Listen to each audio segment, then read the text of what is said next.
lives would matter, and the blood of my black brothers would no longer be splattered, painting these streets red, bodies laid out cold and dead, our oppressor stacking his bread, getting fed off one more black man's head, is exactly why black Christ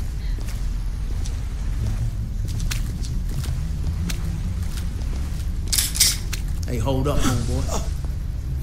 You know what this is? Turn your ass around. Hand over that bag if I shoot your ass. Black lives matter, man. Black lives matter, man. Black lives. Black Christ matters. Black Christ matters. Black Christ matters.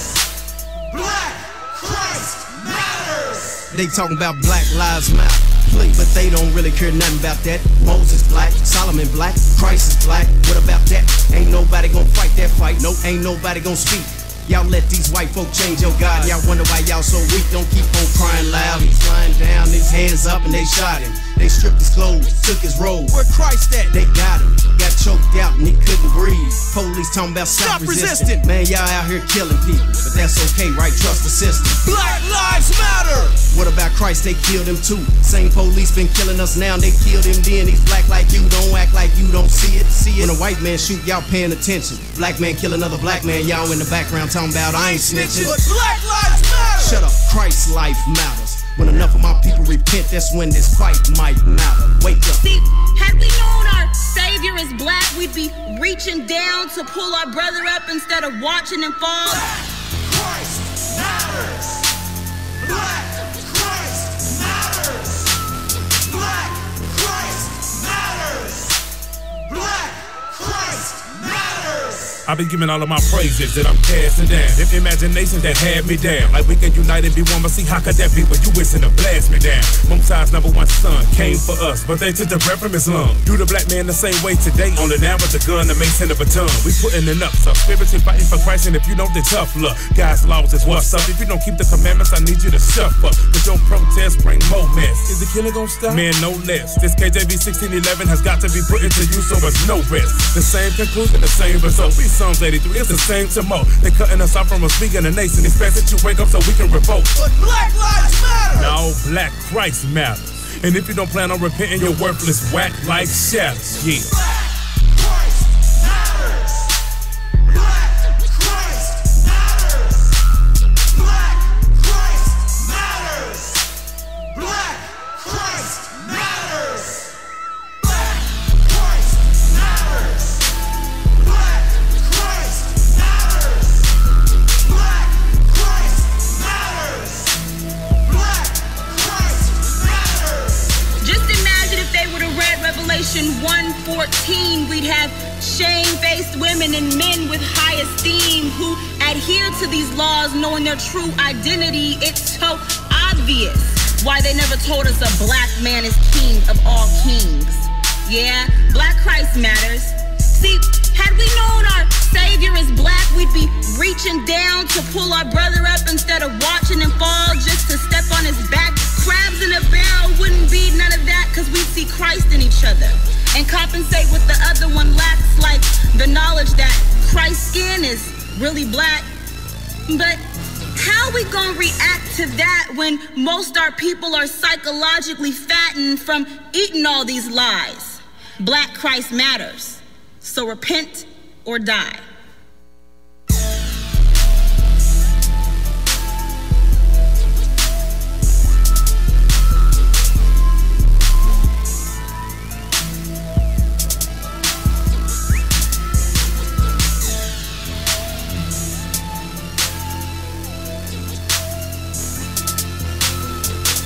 Welcome to JudahMac.com. Black Christ matters because if Black Christ mattered, then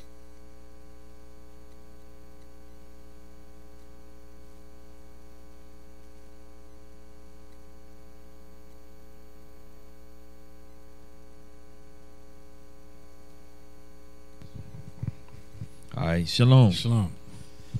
Officer Mendel, and to my right, Soldier Yafin. Soldier Emmanuel. to my left. Officer Phinehas. All right, welcome to Truth Be Told.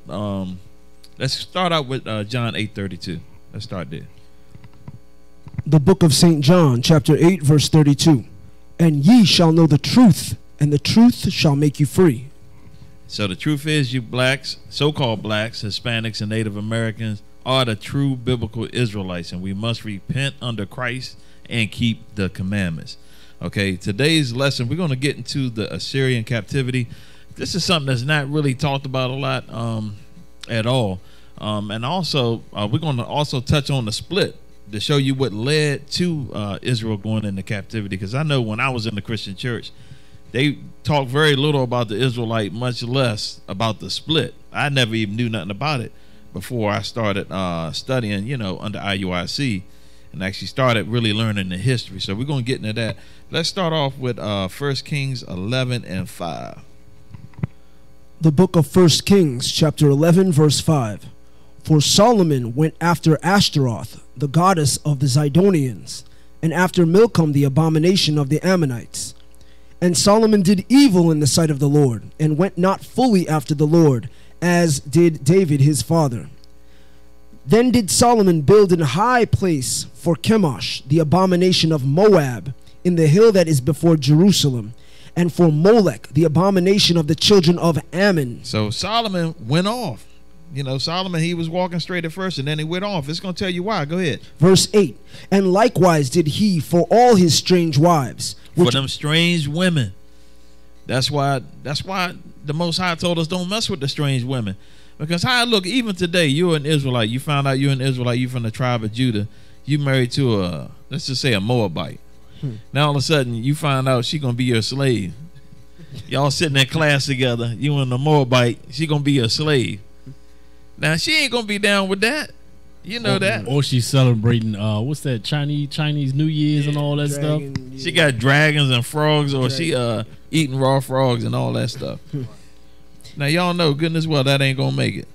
All right, go ahead. And likewise did he for all his strange wives, which burnt incense and sacrificed unto their gods. And the Lord was angry with Solomon, because his heart was turned from the Lord God of Israel. So he pissed God off because he broke the first commandment. Go ahead. Which had appeared unto him twice. And he had commanded him concerning this thing, that he should not go after other gods. But he kept not that which the Lord commanded. Wherefore the Lord said unto Solomon, Forasmuch as this is done of thee, and thou hast not kept my covenant and my statutes, which I have commanded thee, I will surely rend the kingdom from thee, and will give it to thy servant. So that's heavy right there. He said, I'm going to take the kingdom from you and give it to your servant. Go ahead. Notwithstanding in thy days, I will not do it for David thy father's sake. You see that? He said, because of how your father rolled, I'm not going to do it while you're alive. I'm going to have some mercy on you just for the sake of how your father was getting down. Go ahead. But I will rend it out of thy hand, of the hand of thy son. So he going to take it from his son's hand. So now the key part, it says, I will give it to thy servant. All right, so now let's jump down to verse 26. Verse 26. And Jeroboam, the son of Nebat, an Ephratite of Zeredah, Solomon's servant. What was he? Solomon's servant. Okay, go ahead. Whose mother's name was Zeruah, a widow woman. Even he lifted up his hand against the king. Verse 27. And this was the cause that he lifted up his hand against the king.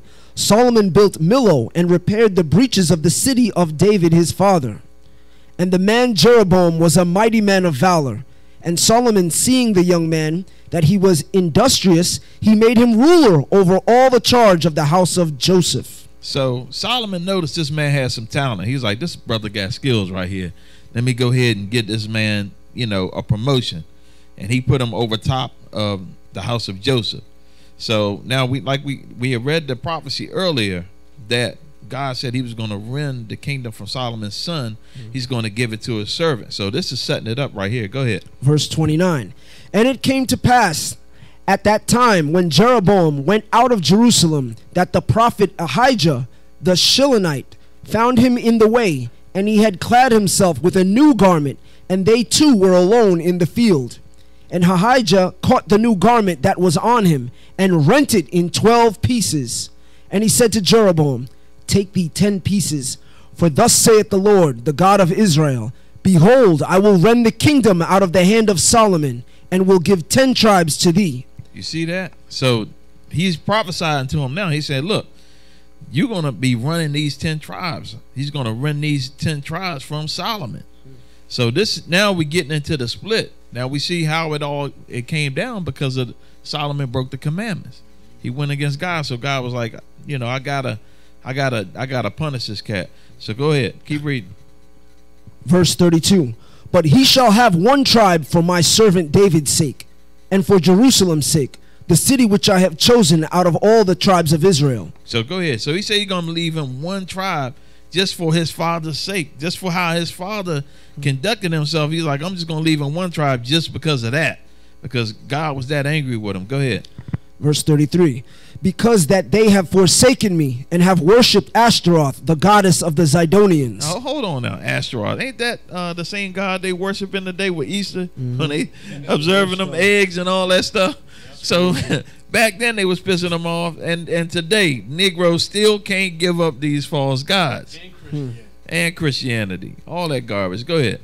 Because that they have forsaken me and have worshipped Ashtaroth, the goddess of the Zidonians, Chemosh, the god of the Moabites, and Milcom, the god of the children of Ammon, and have not walked in my ways to do that which is right in mine eyes, and to keep my statutes and my judgments, as did David his father. So now, he did all of that because he did what? He broke the commandments. Right. He didn't keep the statutes and the judgments. So now, today, what sense do it make that we don't have to do that?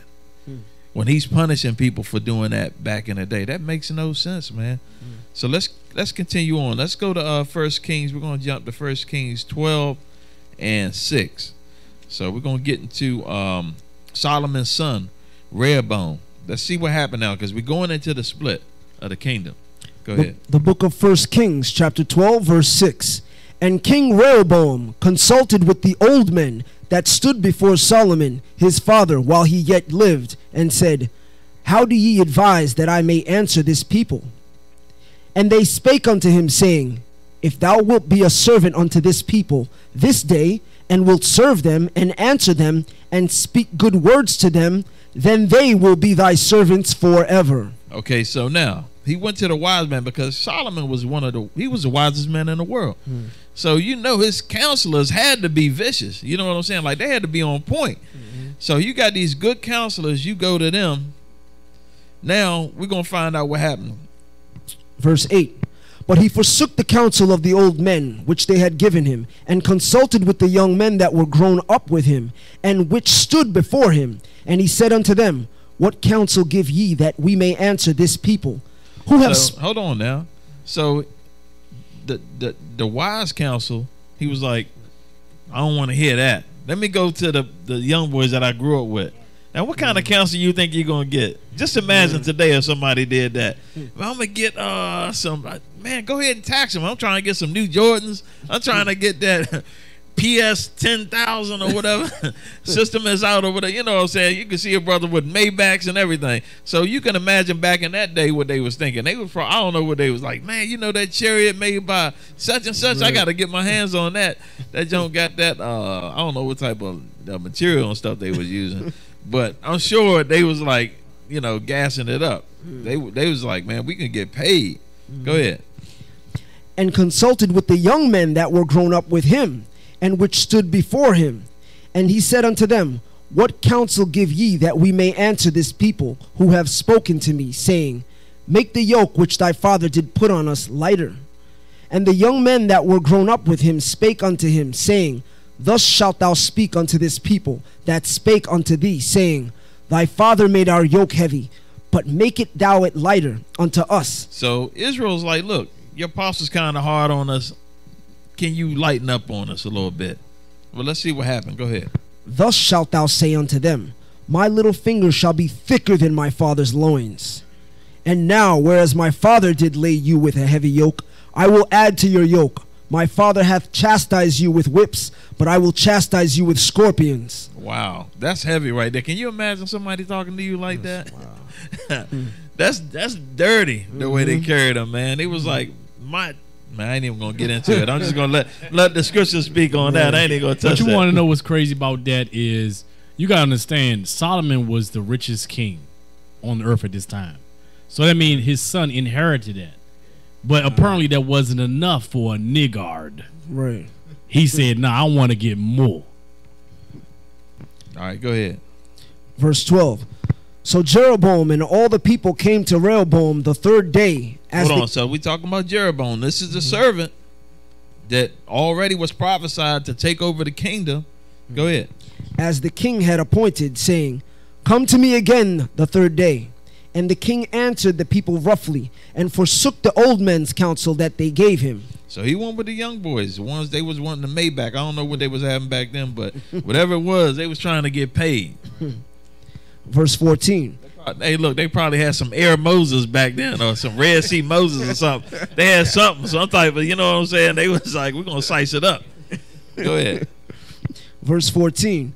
And spake to them after the counsel of the young men, saying, My father made your yoke heavy, and I will add to your yoke. My father also chastised you with whips, but I will chastise you with scorpions.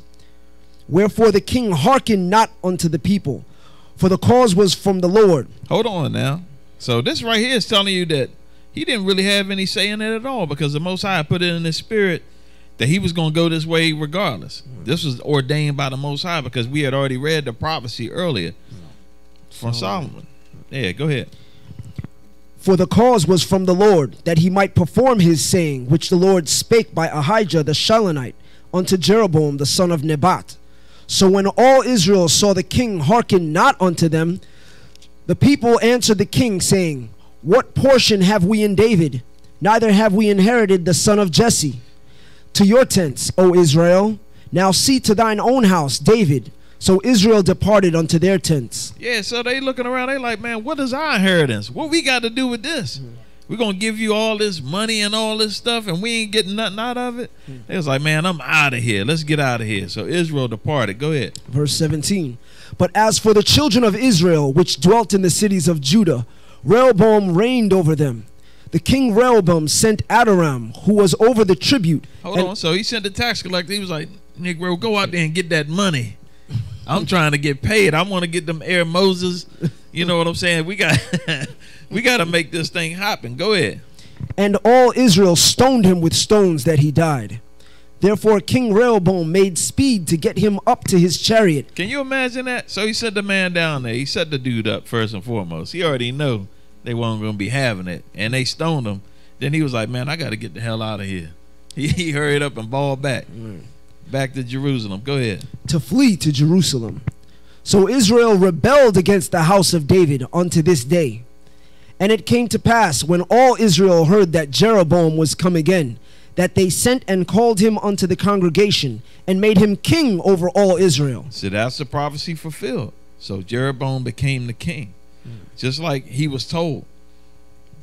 There was none that followed the house of David, but the tribe of Judah only. So he was just left with the one tribe, Judah. Go ahead. Verse 21.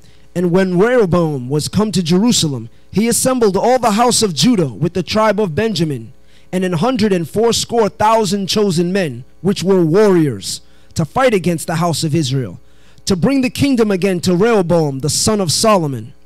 But the word of God came again to Shemaiah the man of God, saying, Speak unto Rehoboam the son of Solomon, king of Judah, and unto all the house of Judah and Benjamin, and to the remnant of the people, saying, Thus saith the Lord, Ye shall not go up nor fight against your brethren, the children of Israel. Return every man to his house, for this thing is from me.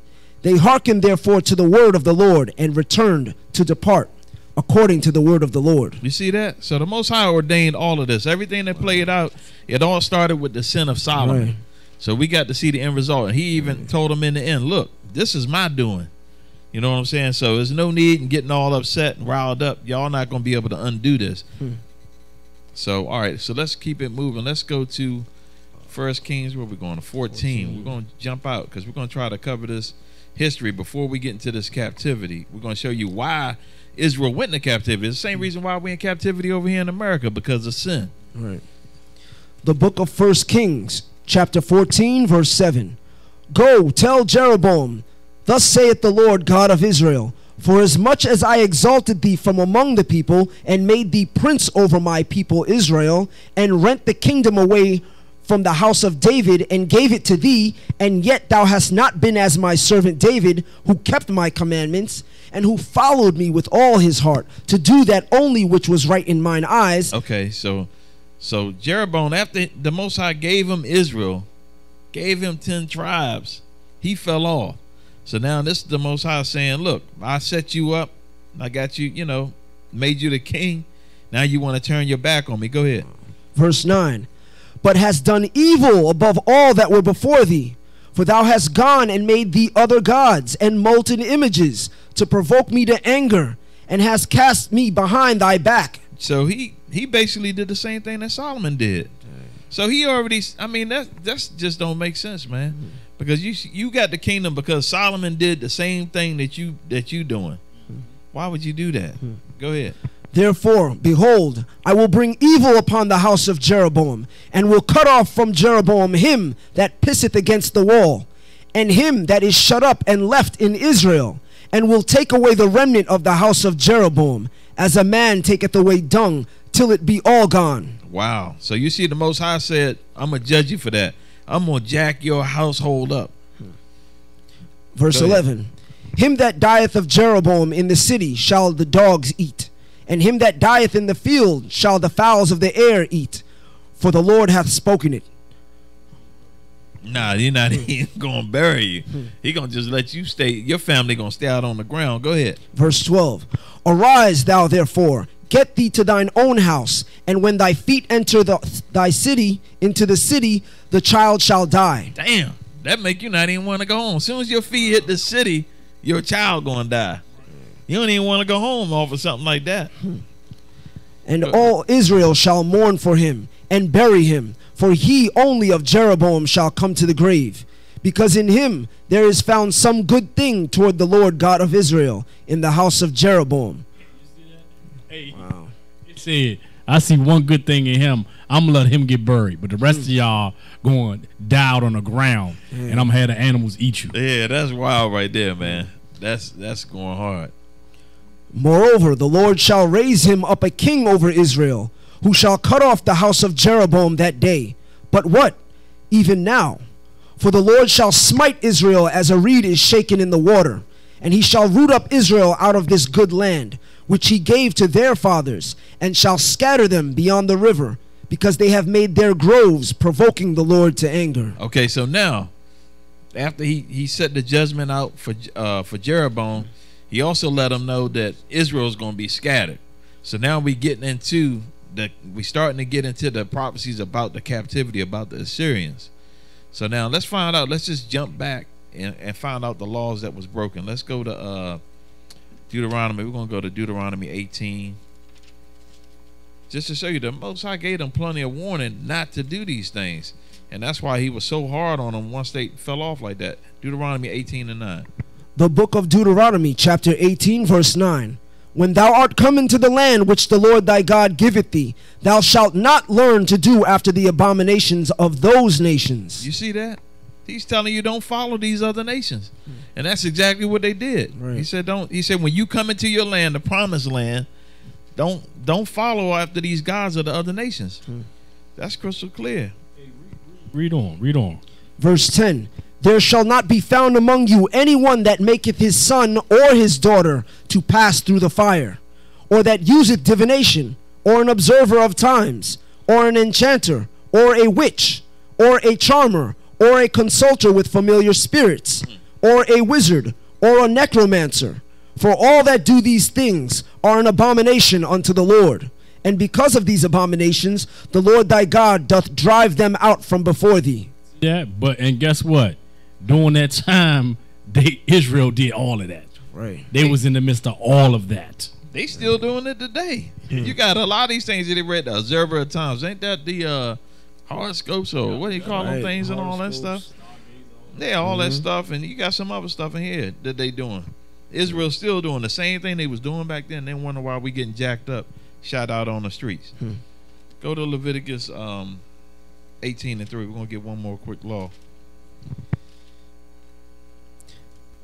The book of Leviticus, chapter 18 and verse 3. After the doings of the land of Egypt, wherein ye dwelt, shall ye not do, And after the doings of the land of Canaan, whither I bring you, shall ye not do, neither shall you walk in their ordinances. So he's giving us a warning right when we came out of Egypt. Don't follow these other nations. Right. So we've been warned over and over again, but the Negro is hard-headed. Just like when we out on the streets today, warning our people. Christmas is not in the Bible. Right. All these things that y'all doing, the Most High is not ordaining those things. We got to come out of it. But we so hard-headed, man. We just don't want to come out of it. Hey, remember when y'all did the church jump out about Easter?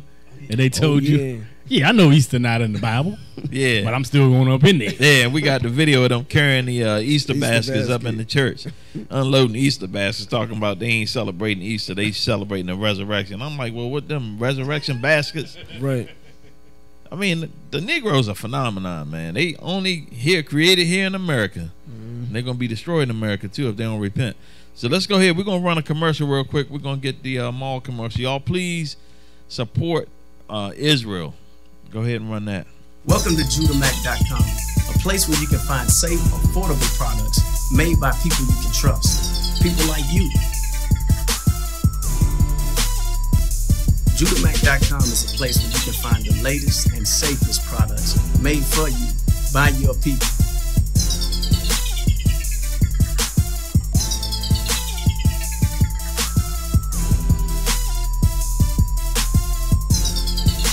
What separates JudahMac.com from everybody else is that we keep God's commandments. So if it's advertised right here, you know that it's safe to put in your body and safe to put in your spirit. No more poisonous products being pushed on us by fancy commercials and people that you can't relate to. These are products that you can trust. It's high time we wake up and start supporting our business. JudahMac.com. We make it our business to push your business. All right, welcome back. Please support Israel. You got a lot of products in there. We got to try to support our own. You know, when you look at other nations, that's what they do. That's part of building a nation. So please go to the mall. Just check it out. You know, see if it's something in there you like or something you need, and support. So we're going to get back. We're going to go back to, let's go to 2 Chronicles 11.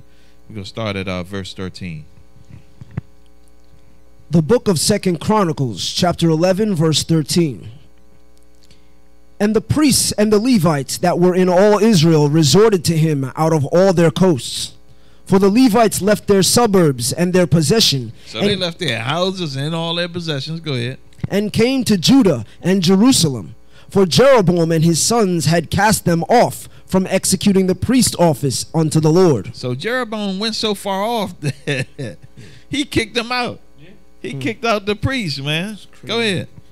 Verse 15. And he ordained him priests for the high places, and for the devils and the calves which he had made. You see that? How in the world you kick? The Most High give you the kingdom, and you kick out the priests to bring in some people for some devil worship. That's crazy. That's just like the Negro today, man. It ain't nothing changed. Go ahead. Verse 16. And after them, out of all the tribes of Israel, such as set their hearts to seek the Lord God of Israel, came to Jerusalem, to sacrifice unto the Lord God of their fathers. So then you had some of the northern kingdom tribes of Israel that was like, look, this dude's so wicked, we got to get out of here. We're going back to Jerusalem. Go ahead. Right. Yeah, like Tobit. Go ahead. So they strengthened the kingdom of Judah and made Rehoboam the son of Solomon strong 3 years. For 3 years they walked in the way of David and Solomon. So they giving you a hint right here. They came back. Rehoboam, he only stayed straight for about 3 years. And then he fell off. All right, so let's go to 1 Kings, because we're getting more into this captivity. Let's go to 1 Kings 14 and 21. The book of 1 Kings, chapter 14, verse 21. And Rehoboam, the son of Solomon, reigned in Judah. Rehoboam was 41 years old when he began to reign, and he reigned 17 years in Jerusalem, the city which the Lord did choose out of all the tribes of Israel, to put his name there. And his mother's name was Naamah, an Ammonitess. Verse 22. And Judah did evil in the sight of the Lord. See what we just read earlier? He was on for about 3 years. Then they fell off. Go ahead. Verse 22. And Judah did evil in the sight of the Lord, and they provoked him to jealousy with their sins, which they had committed above all that their fathers had done. For they also built them high places, and images, and groves, and every high hill, and under every green tree. So they did the same thing that Solomon did, but they went a whole nother step because he said they was more wicked. So let's find out. Go ahead. And there were also Sodomites in the land. They was what in the land? There were also Sodomites in the land. They fell way the hell off. Go ahead. And they did according to all the abominations of the nations, which the Lord cast out before the children of Israel. And it came to pass in the 5th year of King Rehoboam that Shishak, king of Egypt, came up against Jerusalem. And he took away the treasures of the house of the Lord, and the treasures of the king's house. He even took away all, and he took away all the shields of gold which Solomon had made. So in this 5th year, like I said, they only was on for about 3 years. When they fell off, this cat came in there and took all the treasures out of the temple, man. Because these Negroes don't know how to act. All right, so where are we at right now? We're going to 2nd Chronicles. All right, 2nd Chronicles 15, 1 through 9. Let me get it. Hold on. Give me a second. Let me get that. All right, go ahead. The book of 2nd Chronicles, chapter 15 and verse 1. And the Spirit of God came upon Azariah, the son of Oded. And he went out to meet Asa, and said unto him, Hear ye me, Asa. Hold on. So now Asa, he's the king after Rehoboam. There was one more king, Abijam, before for a short period of time, and then you had Asa. Go ahead. Hear ye me, Asa, and all Judah and Benjamin. The Lord is with you, while ye be with him. And if ye seek him, he will be found of you. But if ye forsake him, he will forsake you. So remember, Judah had fell off. So now he's getting a prophecy that if we come back, the Most High is going to be dealing with us again. This is King Asa. This is the 3rd king of Jerusalem, of Judah. Go ahead. Verse 3. Now for a long season Israel hath been without the true God, and without a teaching priest, and without law. But when they were in their trouble, did turn unto the Lord God of Israel, and sought him, he was found of them. And in those times there was no peace to him that went out, nor to him that came in, but great vexations were upon all the inhabitants of the countries. And nation was destroyed of nation, and city of city, for God did vex them with all adversity. Be ye strong therefore, and let not your hands be weak, for your work shall be rewarded. And when Asa heard these words, and the prophecy of Oded the prophet, he took courage, and put away the abominable idols out of all the land of Judah and Benjamin, and out of the cities which he had taken from Mount Ephraim, and renewed the altar of the Lord that was before the porch of the Lord. So this is telling you, once he got that prophecy, he was like, look, we got to go back, because they was under all types, they was having all types of problems. So he understood that getting back to the commandments, and that's what we out there teaching today, that we have to get back to the commandments. Our people wonder why we're at the bottom of society. Like it don't make sense that we have neighborhoods where we got 95 to 100% of the population, but we don't own one business. Right. And we wonder why we can't own nothing, because we refuse to keep the laws. Go ahead. Verse 9. And he gathered all Judah and Benjamin, and the strangers with them out of Ephraim and Manasseh, and out of Simeon, for they fell to him out of Israel in abundance, when they saw that the Lord his God was with him. You see that? So some more northern kingdom came back when they saw that, you know, Judah was getting back on track. Jerusalem was starting to go back to keeping the laws. All right, so let's go ahead. We're going to go back to we're going to fall back to 2 Kings. Where we at? 15. 2 Kings 15, verse 29. The book of 2 Kings, chapter 15, verse 29. In the days of Pekah, king of Israel, came... Okay, so we're going to move up a little bit. This is way after Jeroboam. Pekah is like one of the last kings of Israel. Go ahead. So we're getting more into the captivity. We kind of covered the split while the whole split went down, and also covered the sins that Israel and Judah created, you know, that they did to set up these captivities that they're about to go in. Go ahead. In the days of Pekah, king of Israel, came Tiglath-Pileser, king of Assyria, and took Ijon and Abel-Meth-Mahakah, and Genoa, and Kadesh, and Hazor, and Gilead, and Galilee, all the land of Naphtali, and carried them captive to Assyria. So all of those lands that were mentioned right here were northern kingdom properties that they took. And this was already prophesied under Jeroboam when the Most High put the judgments on them. That we read a little bit earlier, that because you caused Israel to go off, I'm sending them into captivity. So Israel was the first one to go under the Assyrians. This is, well, part of them right here. Let's sit on that. All right, let's continue. Let's get 2 Kings chapter 16 verse 1. The book of 2 Kings chapter 16 verse 1. In the 17th year of Pekah, son of Remaliah, Ahaz, the son of Jotham, king of Judah, began to reign. 20 years old was Ahaz when he began to reign, and reigned 16 years in Jerusalem, and did not that which was right in the sight of the Lord his God, like David his father. You see, it said he did not do which was right. Now let's jump to verse 5. Verse 5. Then Rezin, king of Syria, and Pekah, son of Remaliah, king of Israel, came up to Jerusalem to war, and they besieged Ahaz, but could not overcome him. At that time Rezin, king of Syria, recovered Elath to Syria, and drave the Jews from Elath, and the Syrians came to Elath, and dwelt there unto this day. So now the Syrians is trying to come against the other kingdom in Judah, and pushing them back pretty much. Ain't that something though, that northern kingdom? And it got the northern kingdom with them. Yeah, it got the northern kingdom with them. That's what I'm saying, that they would team up with the heathens and fight their own brothers. Don't we see that today? When you got a coon teaming up with Esau to fight against his own people? Yeah. Same thing, man. We had coons back then. The Bible is a true book. And remember, we read earlier where the prophet said, don't go against your brethren to fight against them after the split.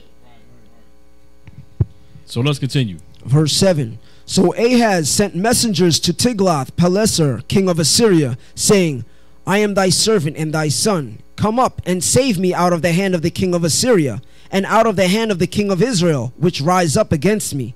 See that now? He trying to ask for help. Look, I need help from the king of Syria and the king of my own brother, my own nation. It's like they have a civil war in Israel.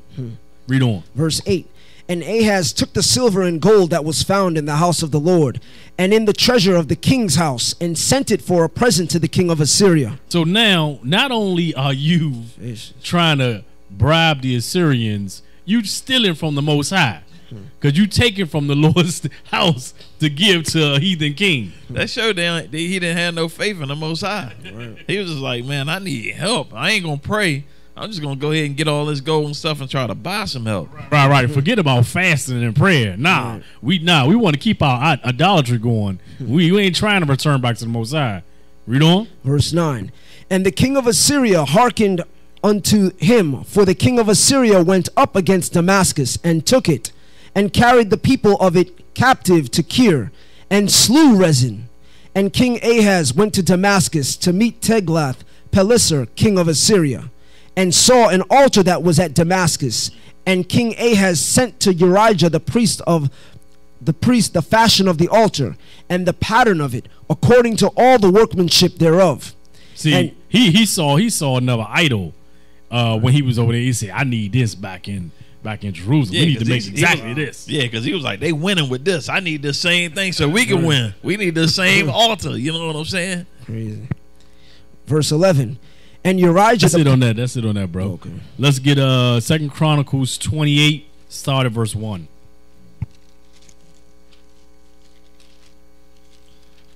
The book of 2 Chronicles, chapter 28, verse 1.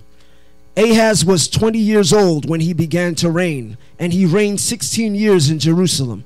But he did not that which was right in the sight of the Lord, like David his father. Just like the scripture said earlier. Read on.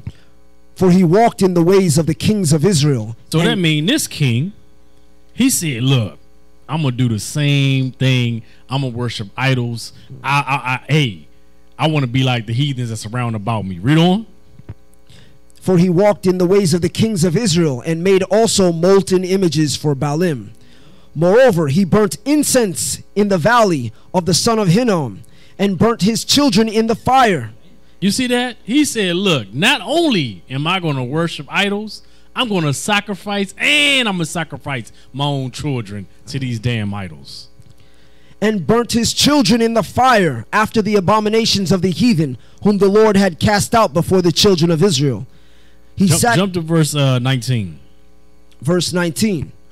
For the Lord brought Judah low because of Ahaz, king of Israel. So now, because of this wicked Negro, the Most High God brought Judah down low. Now remember, we've already read how the Assyrians took the northern kingdom, or the 10 tribes, into captivity because they went into idolatry.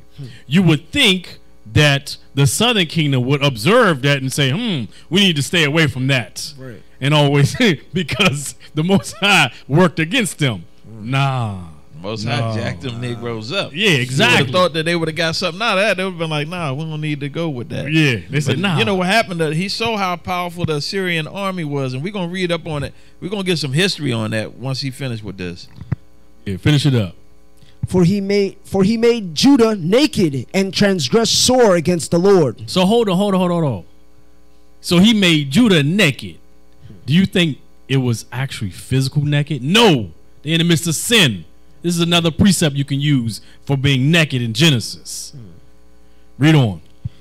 Verse 20. And Tilgath-Pilneser, king of Assyria, came unto him and distressed him, but strengthened him not. For Ahaz took away a portion out of the house of the Lord, and out of the house of the king, and of the princes, and gave it unto the king of Assyria, but he helped him not. Yeah, he was stealing from the Most High again, taking it from the other kings, and he said, here, I'll give you a portion. He said, I'm still not going to help you. He just took that joint, balled out. Yeah, man, he probably loaded up some chariots. See all that gold and stuff hanging off the back of that thing, man. He just rolled out with it. It's like, thank you, dummy. Yep. Verse 22. And in the time of his distress did he trespass yet more against the Lord. This is that King Ahaz. Hey, it said this is that King Ahaz. So it said even during this time of distress, he still said, hey man, I'm gonna still worship these idols. I gotta worship even harder to these idols, because I'm not getting what I wanted. Read on. Verse 23. For he sacrificed unto the gods of Damascus, which smote him. And he said, because the gods of the king of Assyria helped them, therefore will I sacrifice to them, that they may help me. But they were the ruin of him and of all Israel. You see that? This simple Jake right here, even still during this time, he envied his oppressor. Sad. He was a king in his land, but he envied his oppressor so much. He's like, wow, Assyria is such a powerful army. I want to worship their gods too. I got to be like them. And at the same time, your kingdom is falling, but you still doing the same thing. You don't got common sense to say, maybe I need to switch it up and return back to the Most High. And remember all of the history of when Israel prospered when we kept the commandments. You completely ignored that. What happened to the wise counsel? Verse 24. Is that it? Yeah, finish it up. And Ahaz gathered together the vessels of the house of God, and cut in pieces the vessels of the house of God, and shut up the doors of the house of the Lord. And he made him altars in every corner of Jerusalem. And in every several city of Judah he made high places to burn incense unto other gods, and provoked to anger the Lord God of his fathers. This fool here, he's doing more and more idolatry and not doing nothing but pissing the Most High off even more. Wow. And like you said, he already should have saw what happened to the northern kingdom. You would have thought that he'd have been, learned from that, seeing that they got ruined because of that. But this is just leading up to you, showing you how all of Israel went into captivity. Right. Yeah, so we're going to put this video on from the beginning up to the 5 minutes. Yeah, it's about the Assyrians. It's going to show you why he was so afraid of the Assyrians. Once you see how they was rolling, you can understand. Go ahead and roll the video. Conquered an empire from the Persian Gulf to the Mediterranean Sea. They despoiled the great city of Babylon and enslaved the tribes of Israel. Even the Pharaoh of Egypt paid them tribute. Their army became the largest yet seen, their warriors the greatest, and their warfare the cruelest.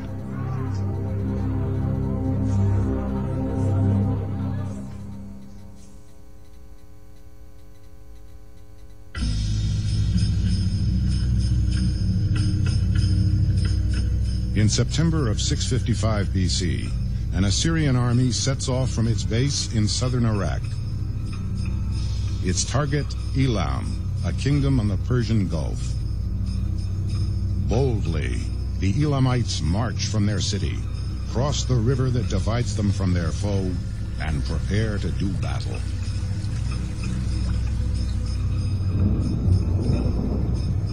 At daybreak, the first Assyrians come into view. Like a storm gathering, thousands of horses and men assemble. The signal for attack is sounded, and the chariots charge.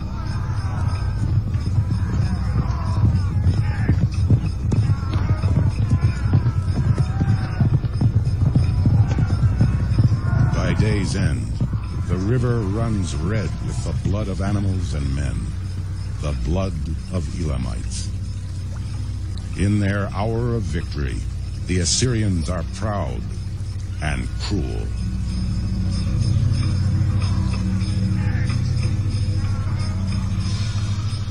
I cut their throats like lambs. I cut off their precious lives as one cuts a stream. Like the many waters of a storm, I made the contents of their guts and entrails run down upon the wide earth. My prancing steeds plunged into the streams of blood and filth. With the bodies of their warriors, I filled the plain like grass.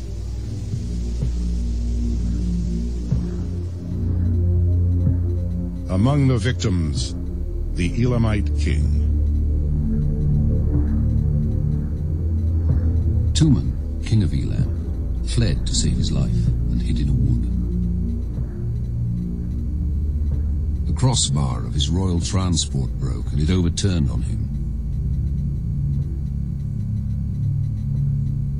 In desperation, he said to his son, "Use your bow." Tuman's son tried to save him, to no avail. The king was caught and beheaded. The trophy was taken to the Assyrian king, who slashed it and spat on it. Then he hung it on a tree for all to see, while he celebrated his victory with a banquet. Tuman's followers suffered no less. Some were made to grind up the bones of their dead. Others were flayed alive.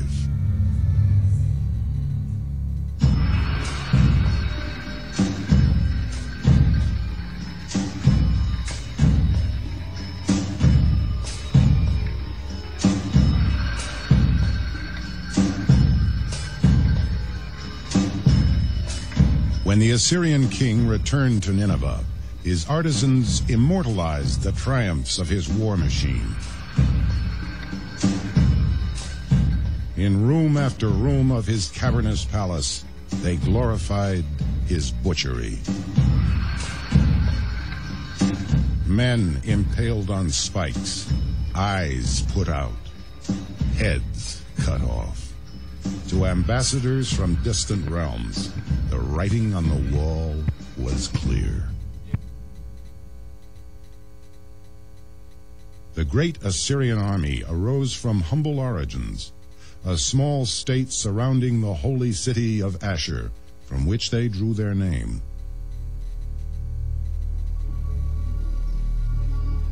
Well situated in the rain belt of what would become northern Iraq, Assyria grew up on the fertile banks of the river Tigris, a kingdom as prosperous as the land.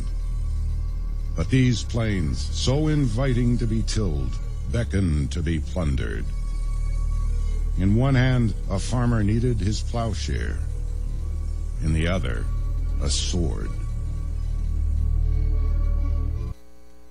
Hey, so you see right there, the Assyrian kingdom, man, it was brutal. The Most High raised them up to punish Israel for their transgressions. Can you imagine facing that, though? They cutting people's heads off, putting them on spikes, filleting people alive. So, you know, they was terrified. You know, you see something like that, and we're going to get a little bit more history on them as we read on. Yeah, let's continue. Let's get 1 Chronicles 5 and 26.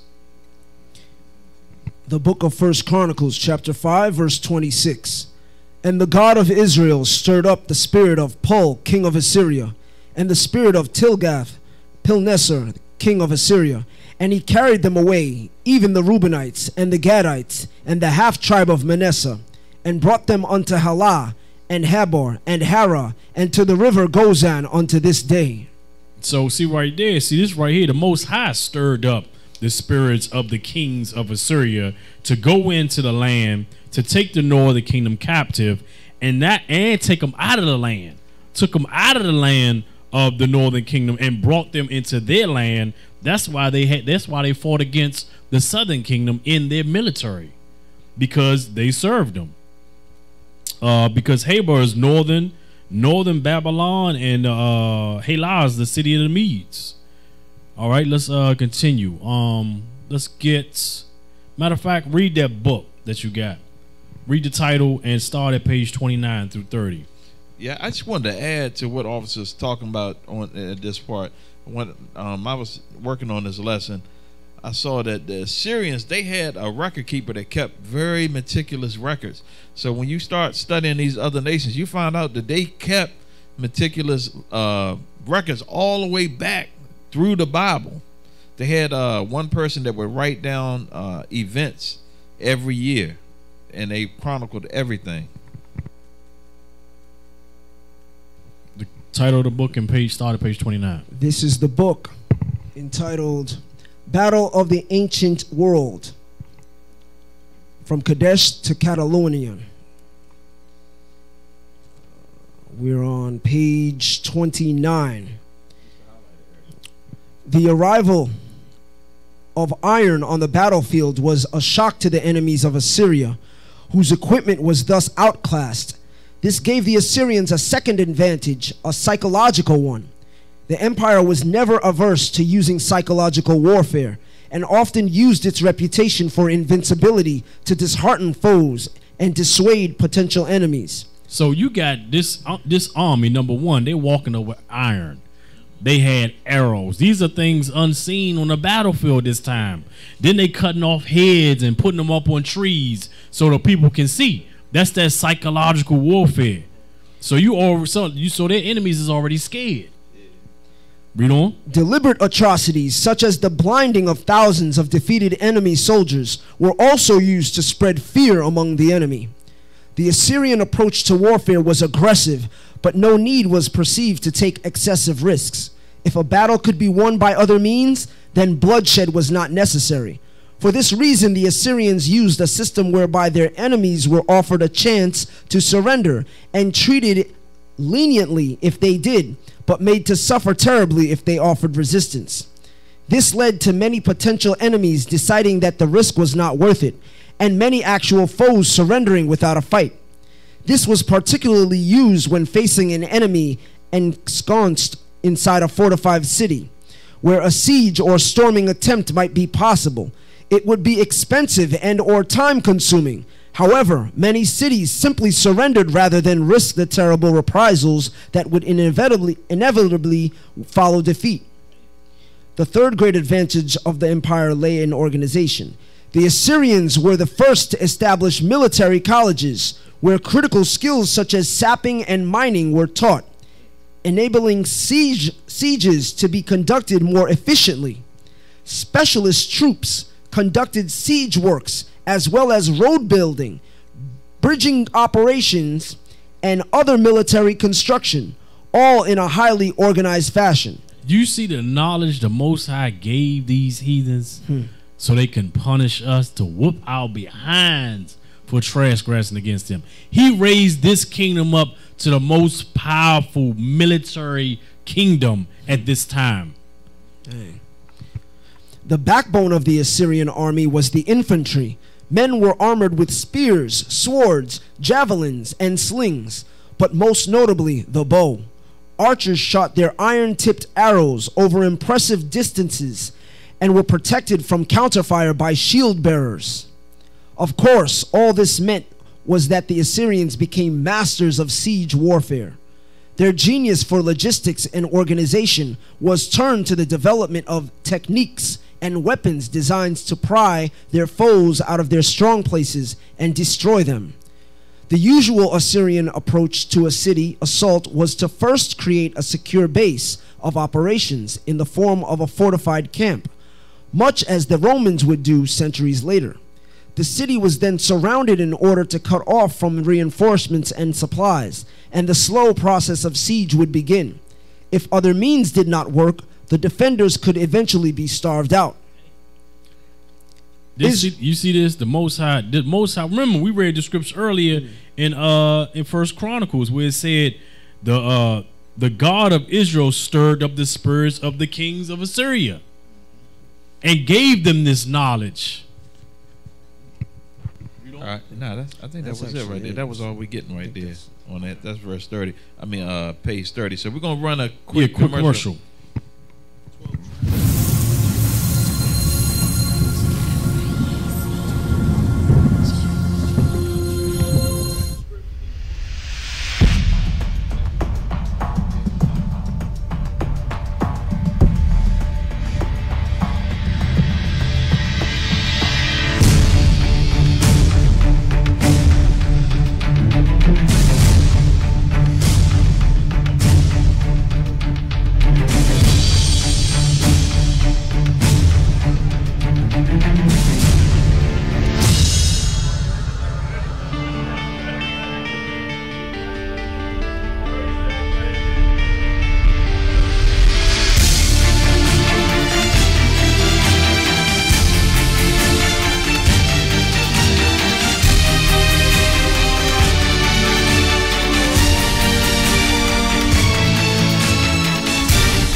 Yeah, that collection of DVDs is a must get right there. You're not gonna find that on YouTube.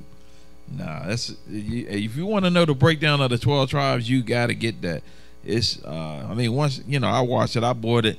When I watched it, it was without a doubt we knew who the 12 tribes were. Bishop brought out, they brought out the history books, they brought out the scriptures. I mean, there's no way, there's no denying it who the 12 tribes are. The history books they brought out alone was just for you to watch the video so you can know what books to get. Empire. You know what I'm saying? Add a whole nother element. All right, let's continue. Let's get 2 Kings chapter 17, start at verse 1 through 6. The book of 2 Kings chapter 17 verse 1. In the 12th year of Ahaz, king of Judah, began Hoshea the son of Elah to reign in Samaria over Israel 9 years. So we talked about Ahaz earlier in 2 Chronicles 28. So he reigned for 9 years. Read on. Verse 2. And he did that which was evil in the sight of the Lord, but not as the kings of Israel that were before him.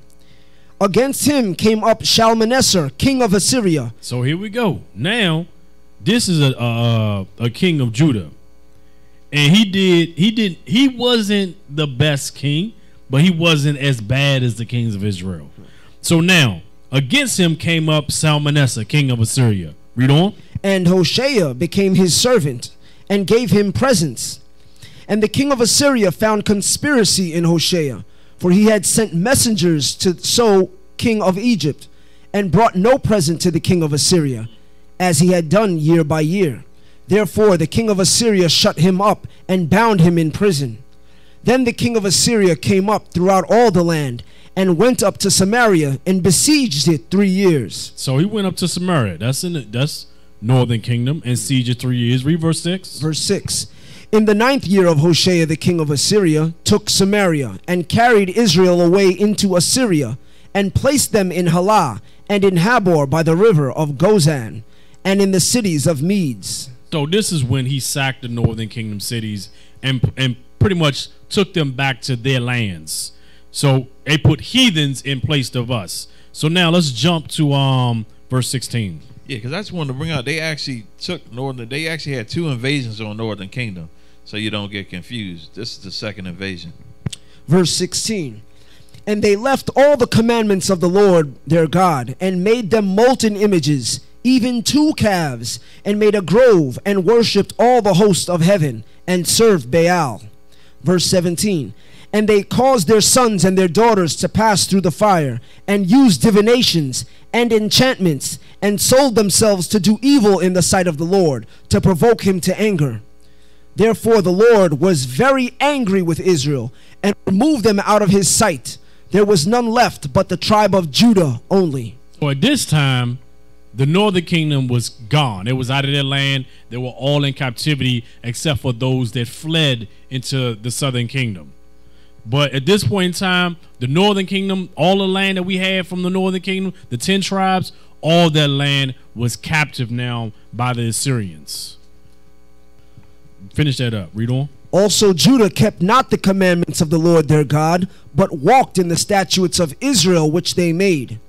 And the Lord rejected all the seed of Israel, and afflicted them, and delivered them into the hand of spoilers, until he had cast them out of his sight. So at this point in time, this is where the Most High cast out the 10 tribes, because they were in the midst of idolatry and all of the witchcraft and everything. They went way into it. But the kingdom of Judah was following after them also, depending on what king you read about. Yeah, you know what I want to bring out real quick? I want to bring out that when you look at this, now we're going into the prophecies about the split. A lot of times when, especially teaching out on the street or dealing with, a so-called Christian, they're always talking about how everybody can be saved. Well, what about the prophecies about the two kingdoms getting back together again? How does that work in conjunction with everybody being saved?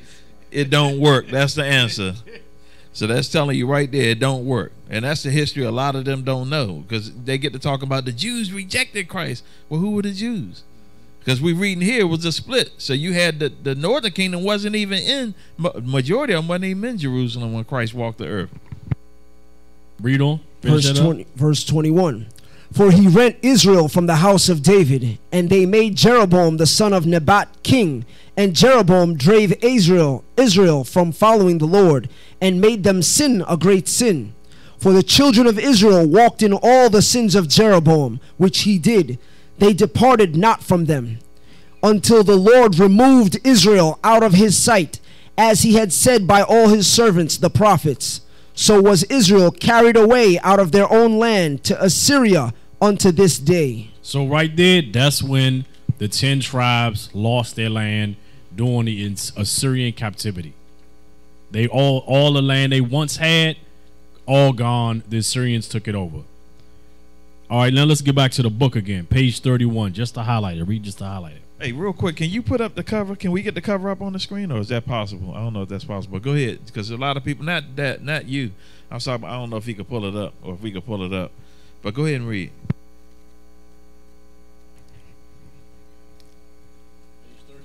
This is from the book Battles of the Ancient World. Israel and Judah.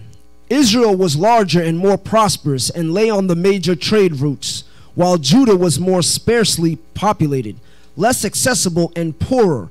Judah was something of a poor relation, following in the footsteps of Israel in the development of pottery and winemaking industries, but always later and on a smaller scale.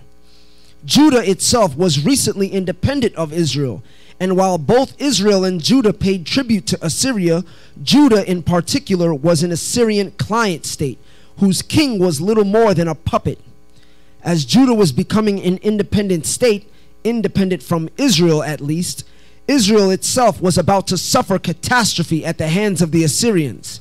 It was taken in conquest by an army under Sargon II, 722 to 705 BC.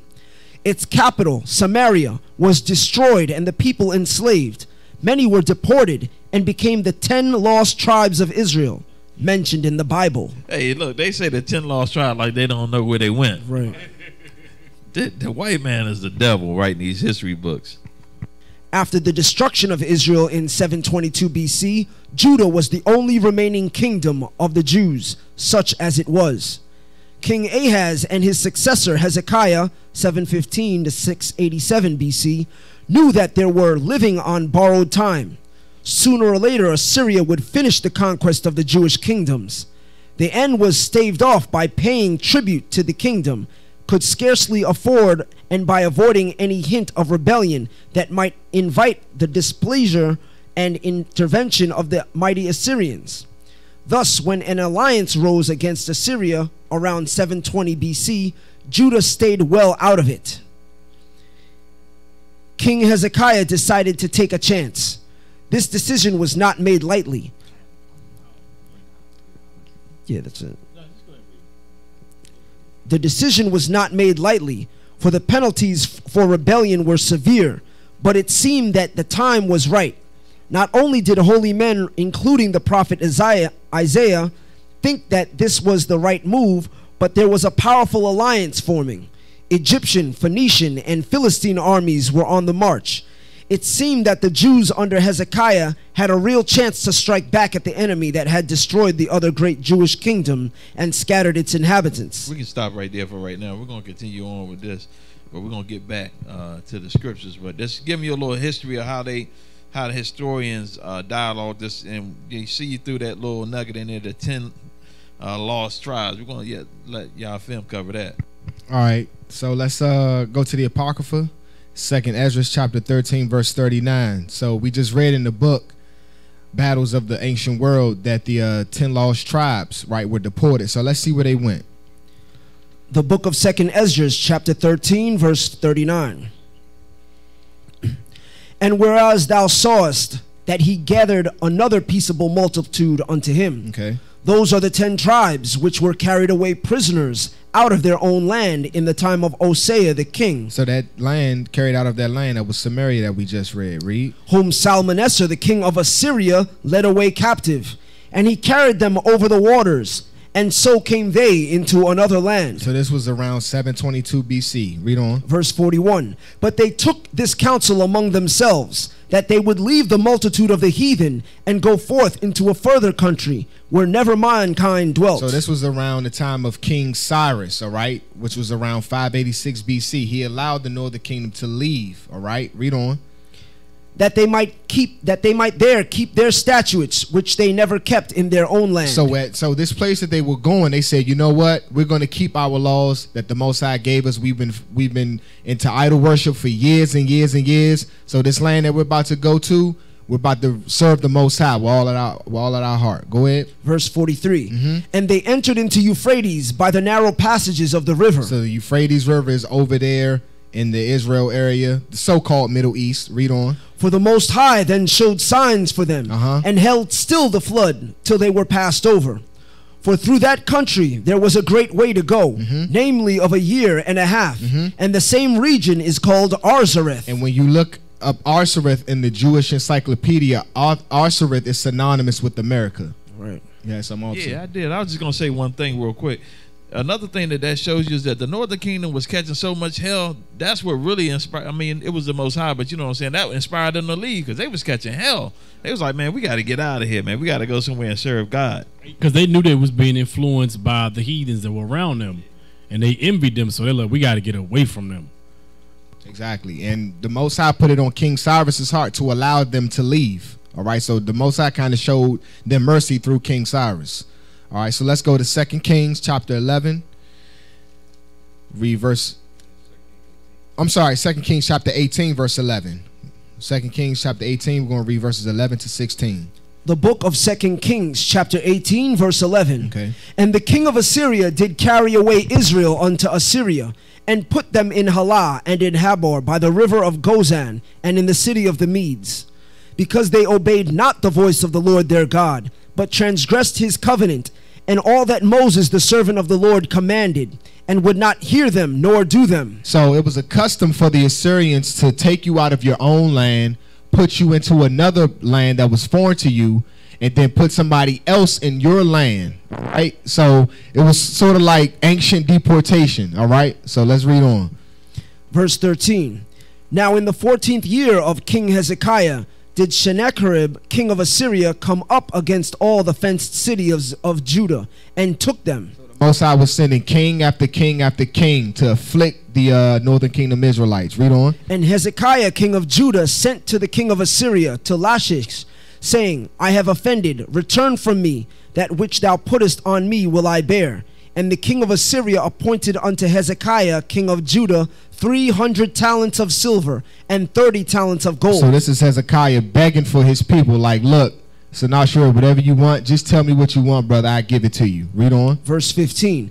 And Hezekiah gave him all the silver that was found in the house of the Lord. Here we go again. They stealing from the Lord, taking out of his house and giving it to these heathens. Read on. And in the treasures of the king's house.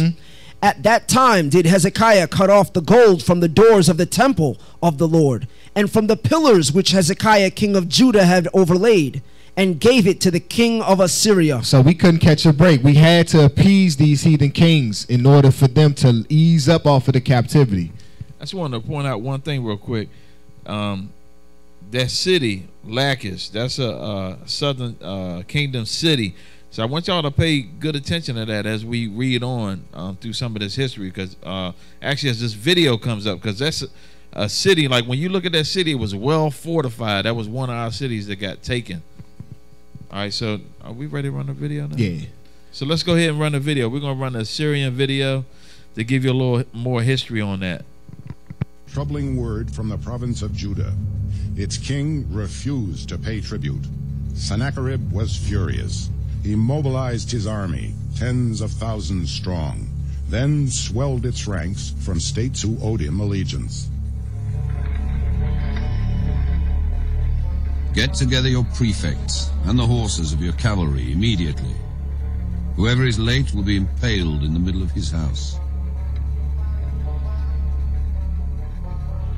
Before the Assyrians set off, priests sacrificed bulls and goats, and the troops prayed to Ishtar, goddess of war. O thou, heroine among the gods, like a bundle rip him open in the midst of battle. Raise up against him a tempest, an evil wind.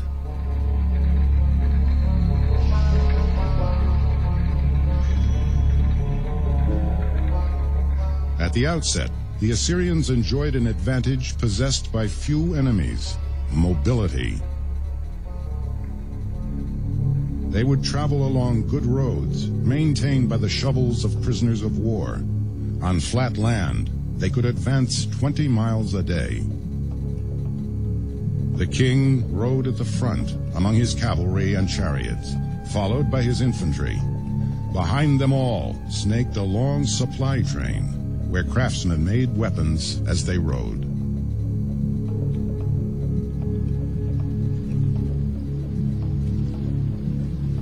In surmounting natural obstacles, especially rivers, the Assyrians reached new heights of ingenuity. Vehicles were carried in large boats, horses swimming behind, troops crossing on inflated animal skins, shields and weapons strapped to their backs.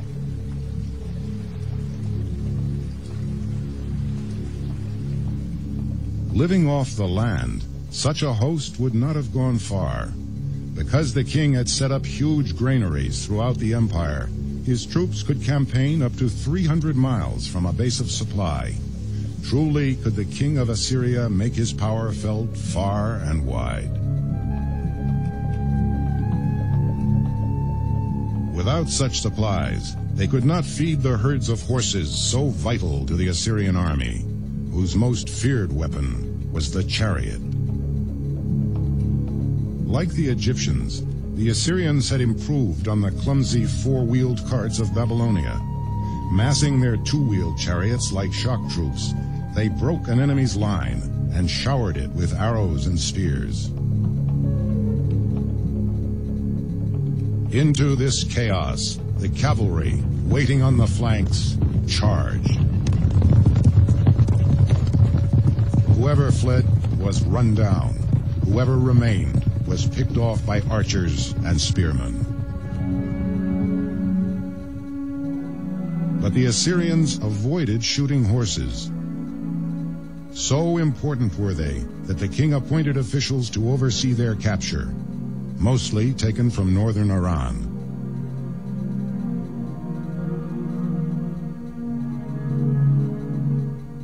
As the supply of horses increased, the Assyrians developed a new weapon, as valuable as the chariot, the horseman.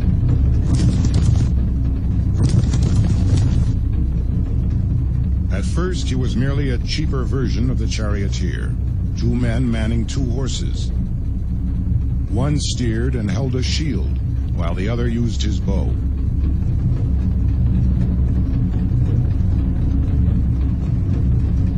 Soon, the mounted warrior came into his own.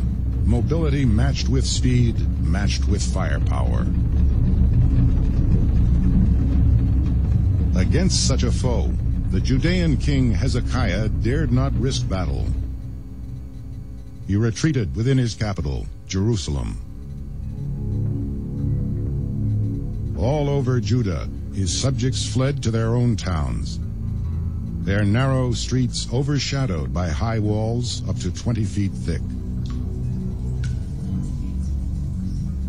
To withstand the siege that would surely come, Hezekiah dug an underground channel to bring water into Jerusalem.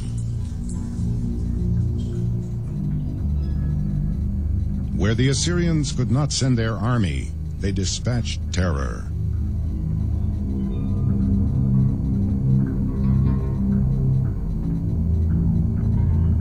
At Jerusalem, a high Assyrian official strode up to the walls. He spoke not to the king and his Jewish commanders in the language of diplomacy, but to the defenders on the battlements in their native Hebrew. I am talking to the people on the wall, who will have to eat their excrement and drink their urine. Hezekiah cannot save you. And do not let him persuade you to rely on the Lord. The Emperor of Assyria commands you to surrender. While he delivered this threat, the promise of doom was being fulfilled 30 miles to the south at the town of Lachish.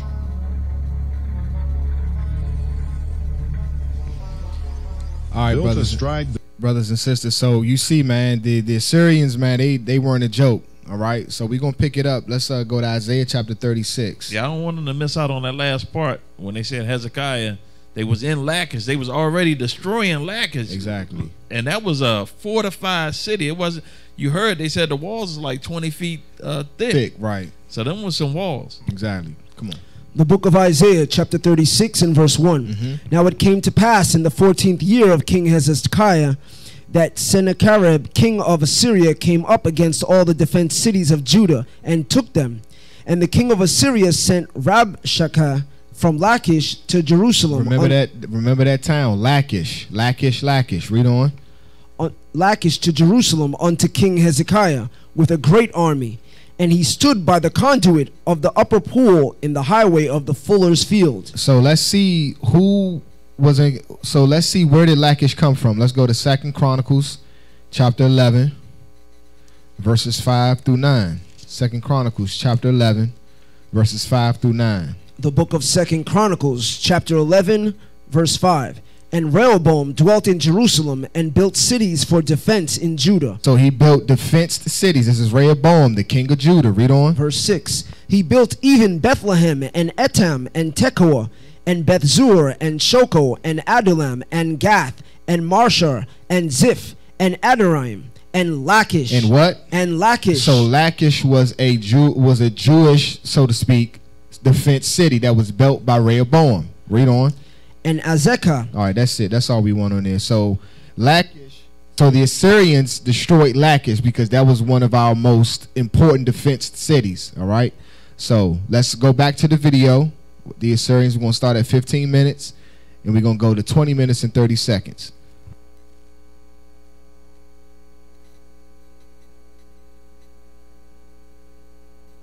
Lachish was as strong as it was rich. Behind its steep slopes and high walls, its defenders were confident of holding out.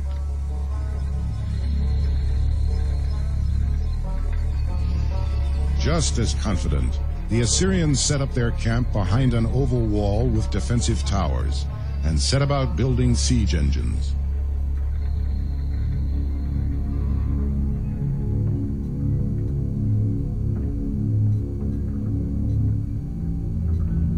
The wooden walls would protect the soldiers inside as they manned an iron battering ram.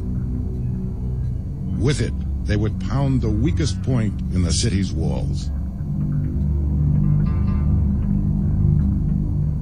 Lachish's weak point was its gates.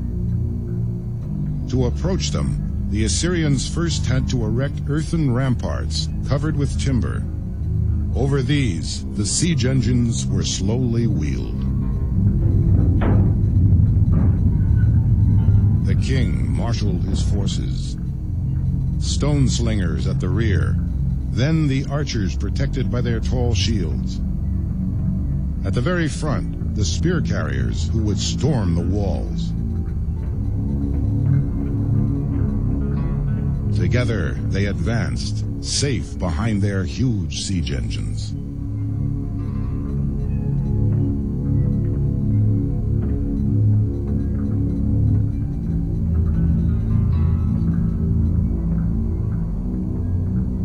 The engines themselves, vulnerable to burning arrows, were protected by leather sheaths.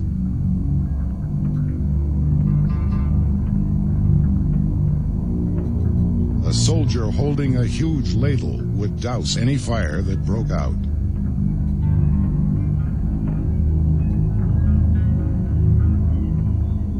Below, sappers using iron and bronze tools began to undermine the walls. Above, other soldiers mounted ladders to scale them. No army had so perfected the art of siege. Such an onslaught could not be withstood.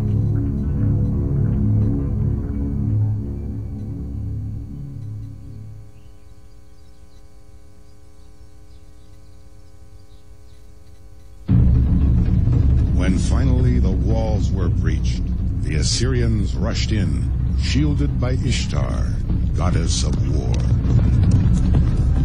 Thy face shall not turn green, thy feet shall not tire, thy strength shall not fail thee in the heat of battle.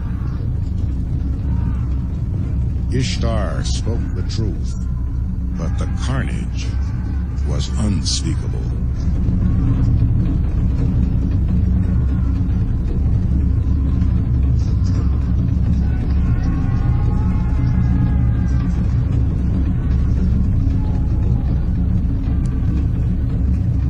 The ringleaders of the rebellion were impaled on stakes outside the city, their limp bodies a warning to other Judeans still holding out.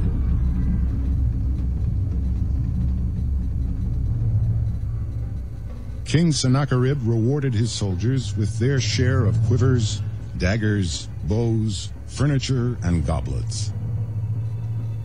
Not all tasted the fruits of victory. At Lachish, 1,500 Assyrians, overlooked by Ishtar, would lie together in a mass grave.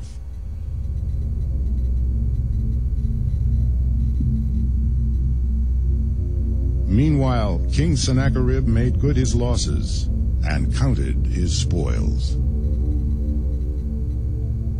200,000 people, great and small, male and female. Horses, mules, camels, asses, cattle and sheep, without number.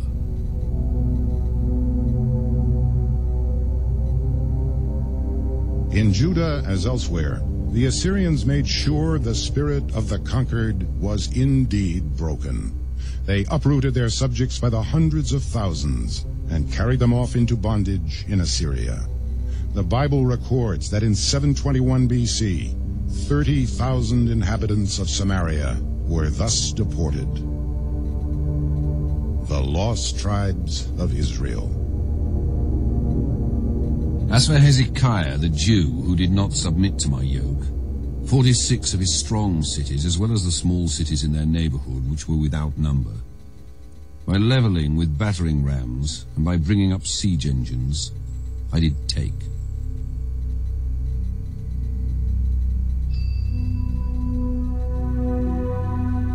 In the 50 years after...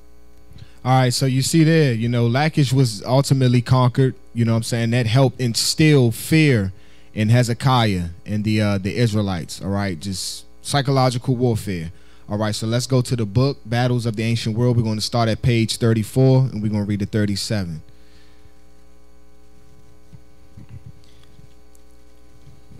Page 34. In 705 BC, Sargon II was murdered by his own troops and was succeeded by Sennacherib.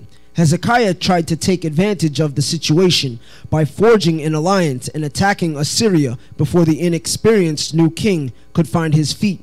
But Sennacherib proved to be a capable leader and smashed the Babylonians before marching to confront Assyria's traditional enemies, the Egyptians. So Hezekiah thought he had a foot up because Sennacherib was an inexperienced king at this time, but nonetheless, he was a man of valor. Read on. The army of Egypt was defeated at the Battle of El Tekeh, and once again Judah sued for peace. The Assyrians agreed to accept a large tribute, and Judah survived its indiscretion for the time being. Despite the promise of godly aid, things went badly for Judah at first, and the Assyrians captured no less than 46 fortresses and towns before finally falling in their attempt to capture Jerusalem. So they took down all their strongholds, 46 strongholds, all right, and this helped instill the fear in the Israelites from the Assyrians. So there was nothing that they could do at this time. Read on. The deliverance of the final strong place of the last Jewish kingdom certainly seems miraculous, and it is possible that if Jerusalem had fallen, the Jewish religion might have been destroyed by the inevitable reprisals. Because Jerusalem survived, Judaism also endured. You see what that said? It said if they had captured Jerusalem, like Judaism wouldn't even be in existence anymore. You wanted to add something, officer? Yeah, I mean, because I think it says Islam too. Didn't it say that? Christianity and Islam. Nah, you got to keep going. Yeah, keep reading. Keep going. Because Jerusalem survived, Judaism also endured. And from Judaism came both Christianity and Islam. So neither one of those would have existed anymore. Like, that's how powerful the city of Jerusalem was and still is to this day. Let's keep going. Sennacherib followed a similar path to Sargon II, advancing down to the coastal highway and subduing the towns along the way. He then turned his attention on the fortified towns of Lachish. Of Lachish, we just read that. That was a city that was built by Rehoboam. Read on. Like many similar towns, Lachish had good walls. Taking them would be a costly affair. Sennacherib tried to avoid the necessity of an assault by asking for the town to surrender. This followed the typical Assyrian pattern, a display of the power of the army outside, intended to awe the defenders into thinking they could not possibly hold out, was followed by an oration which promised clemency if they surrendered and drew attention to the horrible penalties awaiting those who resisted. So we're going to actually read about this after we finish reading this, about one of the Assyrian kings trying to persuade the Israelites to basically conquer. All right, we're going to read about that. Read on.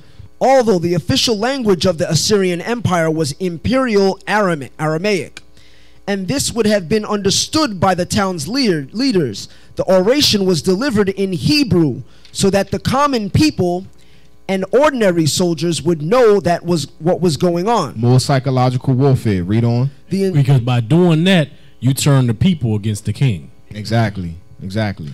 The intent was obvious: to sow discord and reduce morale. There was also a chance that someone would decide that his best chance to save himself would be to surrender or give the besiegers entry to the town. In this case, the ploy failed and the gates remained closed.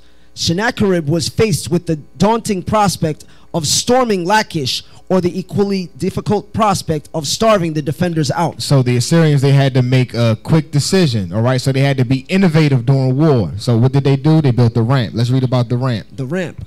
As with any defended place, the gates of Lachish were a potential weak spot. Walls can be made of stone, but gates cannot. An iron-tipped ram could smash any gate sooner or later. The problem was, the defenders knew that. Protecting gates was part of the art of fortification, and cities of the Middle East had some formidable defenses. Heavy reinforced gates protected by stout gatehouses and swept by arrows from the archers stationed on nearby towers made an assault a hazardous business that would cost many casualties just to reach the gates. So even if you tried to break down the gates, they had archers at the top of the fortified wall just ready to pick you off at any given moment. Read on. The whole time, troops were trying to break down the gates. They would be being shot at from the flanks and assailed by objects dropped from above. Even if a gate could be breached, it still presented a choke point through which the attackers had to move. An unsubdued gatehouse or tower could rake the attackers mercilessly as they struggled through the wreckage of the gate and the bodies of the attackers. A counterattack might drive them out, allowing the gate to be barricaded and thus require a second assault. Gates did indeed offer a way into the city, but it was an expensive option. Sennacherib knew enough about siege warfare to seek an alternative, and he had one to hand. After throwing a ring of troops around the town to cut it off from relief and replenishment, Sennacherib ordered the construction of an earth ramp to enable his great siege tower to approach the walls. Ramps were used in many assaults throughout the ancient world. The cost in lives of building a huge ramp up to the walls was high. Hey, I want to break in right quick. That ramp for this city right here, it was a 300-foot high ramp that they had to build from the ground. Like when you actually see the city of Lachish and where it was set up at, that ramp was high, man. They had to go up 300 feet. Dang. A great siege tower to approach the walls. Ramps were used in many assaults throughout the ancient world. The cost in lives of building huge ramps up to the walls was high, but once it was complete, it offered easy access to the walls and negated much of the advantage enjoyed by the defenders. Sennacherib's ramp at Lachish was constructed mainly by forced labor. The workers were people captured during the campaign in Judah. So he made the Israelites build a ramp so that the Assyrians could kill their own people. That's how the heathen roll, man. Read on. Meaning that the defenders had to make an agonizing choice whether or not to shoot at their countrymen as they worked. Undoubtedly, they were forced to do so, as the alternative was to stand and watch the ramp coming towards the walls, bearing their doom. So that's what you would call a casualty of war. Like you had to make that option. Like, well, look, they building this wall, so we're gonna have to pick some of our people off, but it's to defend everybody else. All right, read on. The construction work was covered by the armored Assyrian archers, who were protected by large shields brought up for the purpose. Any defender who tried to disrupt the construction of the ramp took his life in his hands, and ultimately the great ramp was ready. It was paved with slabs of stone to make an easier surface for the siege tower to move on.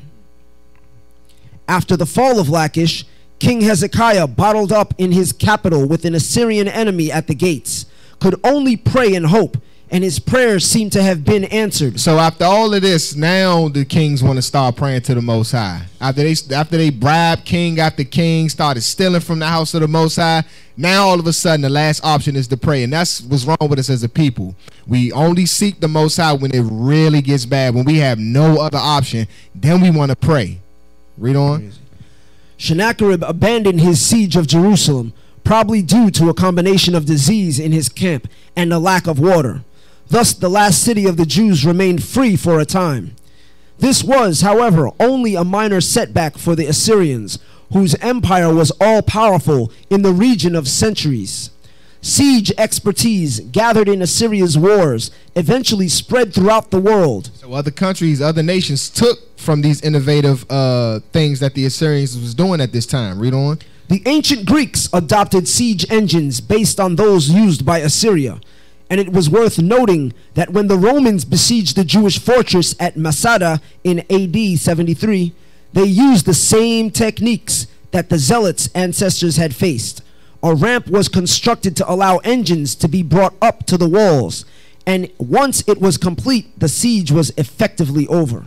I just want to touch back on what you brought out, because they said because of disease, that's why they quit. But we're going to go to the Bible, because the history books be twisting stuff up, man. You got to watch Esau, man. He's the devil. Believe exactly. that. So we're going to go back to the scriptures. We're going to go to the book of Isaiah chapter 36.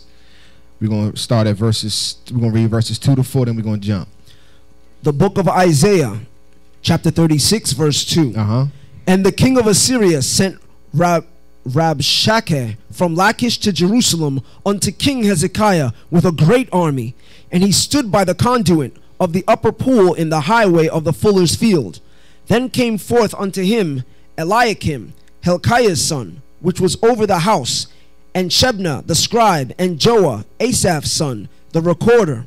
Verse 4, and Rabshakeh said unto them, say ye now to Hezekiah, thus saith the great king, the king of Assyria, what confidence is there with wherein thou trustest? So this, now we're about to read what the history book just brought out about how they sent a general to the Israelites to speak to them in their native tongue. We're about to read about this. Now let's jump to verse 11. Hey, mind you, he's just coming from Lachish where they just tore them up. Exactly. So this is all psychological warfare. Verse 11.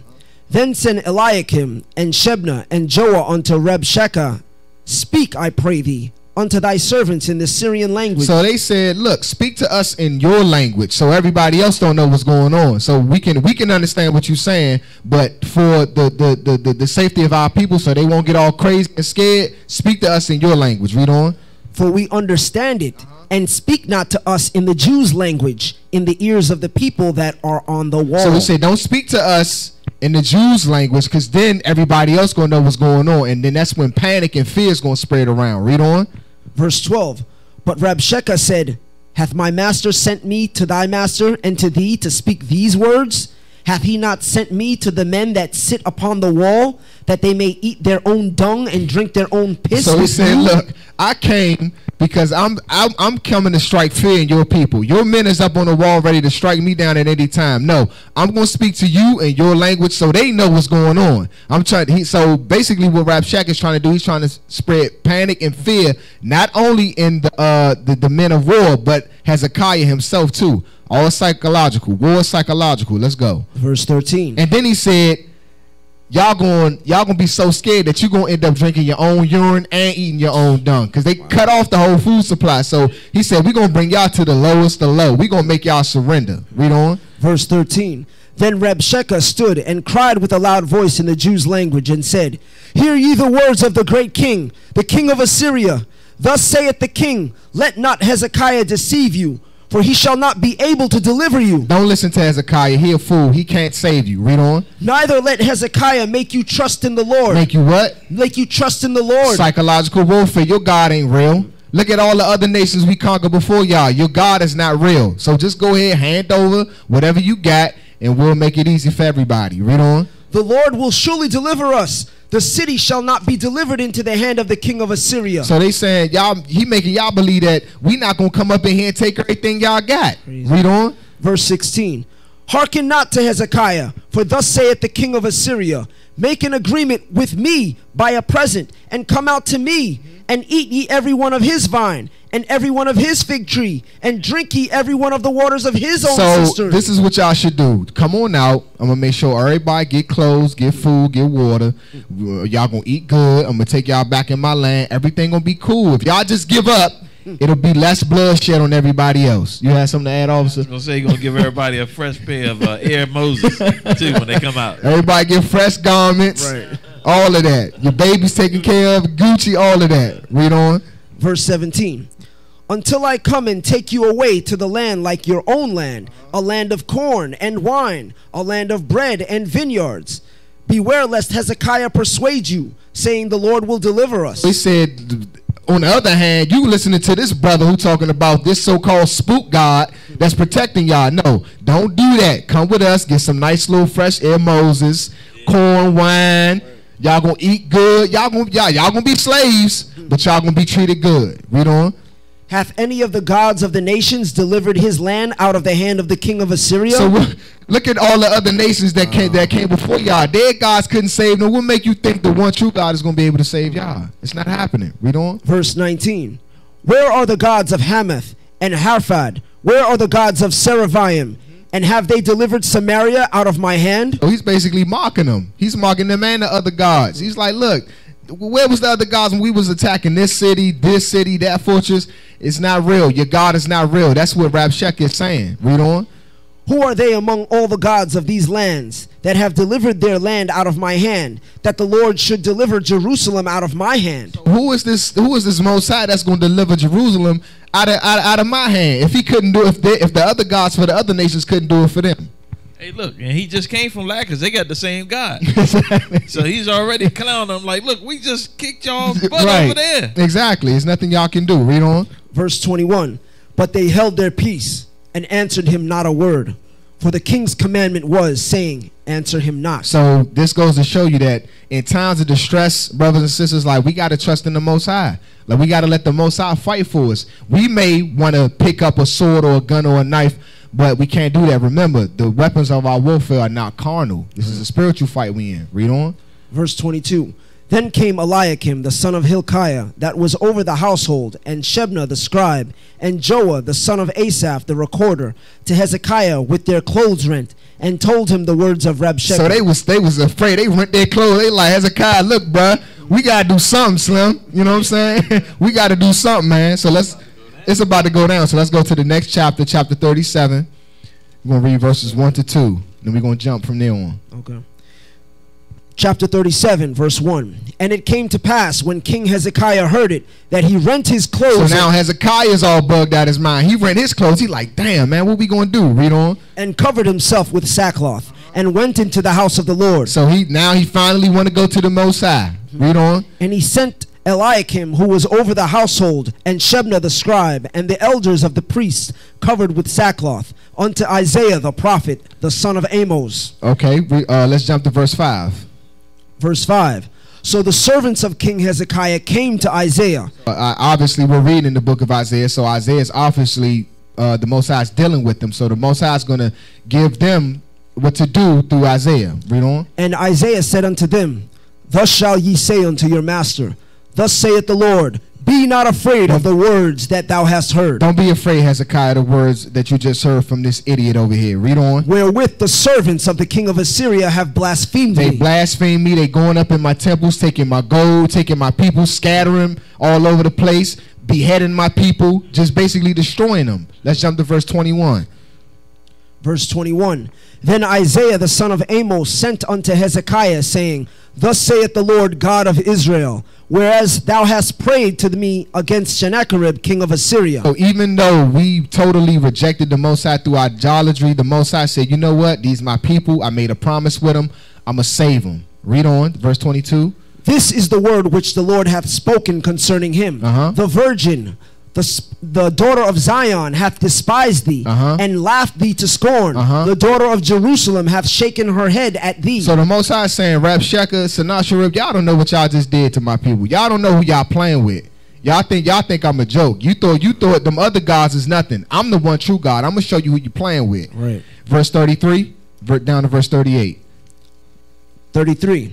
Therefore, thus saith the Lord concerning the king of Assyria, he shall not come into this city, nor shoot an arrow there, nor come before it with shields, nor cast a bank against it. They ain't gonna do a daggone thing. Read on. Verse 34. By the way that he came, by the same shall he return. So how did he come? He came with bloodshed, and that's the same way he gonna go out, with bloodshed. Read on. And shall not come into this city, saith the Lord. For I will defend this city to save it for mine own sake and for my servants David's sake. Remember what we read earlier. He said, because David had a good rapport with the Most High, I'm not going to completely destroy y'all. I'm going to put y'all through hell, but I'm not going to completely destroy y'all. Thank God for David. Thank God for David. Because the rest of them Negroes would have got all us killed. Exactly. Read on. Then the angel of the Lord went forth and smote in the camp of the Assyrians 185,000. A lot of men. And when there was one angel though. One angel. One. And when they arose early in the morning, behold, they were all dead corpses. So the Most High came through. Read on. So Sennacherib, king of Assyria, departed and went and returned and dwelt at Nineveh. So them heathens went back to their own homeland. Read on. Verse 38. And it came to pass, as he was worshipped being in the house of Nishrosh, his god, and Adramelech and Sherzer, his sons, smote him with the sword. Dang. And they escaped into the land of Armenia, and Esarhaddon, his son, reigned in his stead. So the Most High jacked his butt up too, but with that, we hope y'all got a lot out of this lesson. It was a heavy history lesson. We definitely appreciate y'all tuning in. Just spread the links if y'all can. Support the the different businesses and things like that. And with that, we're gonna say shalom. Shalom. Shalom. Most High Christ bless. Most High Christ bless.